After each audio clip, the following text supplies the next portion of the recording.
The revolutionary launch of USS Nautilus, the first nuclear submarine. In the chilly waters of Connecticut on January 21, 1954, history was made with a splash. Well, more like a ripple. This was the day the USS Nautilus, the world's first nuclear-powered submarine, took its maiden voyage into the sea. And while the event was a monumental leap for maritime technology, it also had its fair share of quirks, fanfare, and a touch of humor.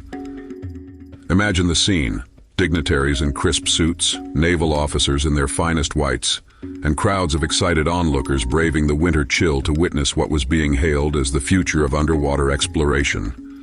And in the middle of it all was the star of the show, Nautilus. Sleek, futuristic, and brimming with innovation, she was a technological marvel ready to redefine how submarines operated. Gone were the days of diesel engines and constant refueling stops. Nautilus was powered by nuclear energy, which meant she could stay submerged for weeks, even months, at a time. For context, it was like replacing a hamster wheel with a jet engine. The possibilities were endless, and the military was ecstatic. As per naval tradition, First Lady Mamie Eisenhower christened the submarine with a bottle of champagne. But this wasn't your average christening. The champagne bottle was reinforced to ensure it shattered on the hull, because nothing says good luck like breaking glass. And shatter it did, sending a cascade of bubbles and cheers into the cold Connecticut air. But not everyone was convinced. Some skeptics in the crowd whispered about the risks of nuclear power. "What if it sinks?" one onlooker muttered. "Well," someone replied, "it's a submarine. Isn't that the point?" The most iconic moment came when Nautilus set sail, with the captain proudly declaring, "Underway on nuclear power." The submarine glided through the water like a fish with a PhD in physics. This wasn't just a technological leap. It was a statement to the world. The U.S. Navy was now at the forefront of innovation, and Nautilus was leading the charge. Nautilus's nuclear reactor gave her capabilities that were once the stuff of science fiction. She could travel faster, deeper, and longer than any submarine before her. It was like handing a Formula One car to someone who had only ever driven a bicycle. The possibilities were exhilarating and maybe a little terrifying. But for all her grandeur, Nautilus wasn't without her quirks.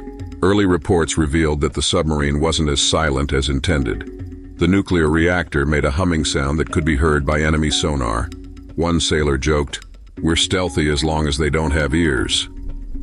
Engineers quickly got to work refining the design, but not before Nautilus earned the nickname, the world's loudest quiet submarine. Over the years, Nautilus would go on to achieve incredible feats. She became the first submarine to journey under the North Pole, proving her capabilities and solidifying her place in maritime history. She also paved the way for the development of a new generation of submarines, setting standards that would shape naval warfare for decades. Today, Nautilus rests as a museum ship, a testament to human ingenuity and the drive to push boundaries. Visitors can walk her decks, peek into her nuclear reactor room, don't worry, it's safe, and imagine what it must have been like to be part of her crew. The launch of Nautilus wasn't just about creating a submarine, it was about redefining what was possible. She was a symbol of the atomic age, a time when the world was both enamored and apprehensive about the power of nuclear energy. And while the technology has evolved, the spirit of innovation that launched Nautilus into the sea remains a beacon of progress. So here's to Nautilus, the submarine that wasn't afraid to go nuclear, make waves, and leave an indelible mark on history. And if you ever get the chance to visit her, just remember to thank the engineers who made sure she didn't hum too loudly. Moral of the story? When you combine ambition, science, and a little bit of daring, you might just end up with something as revolutionary as Nautilus. Just don't forget to double-check the soundproofing.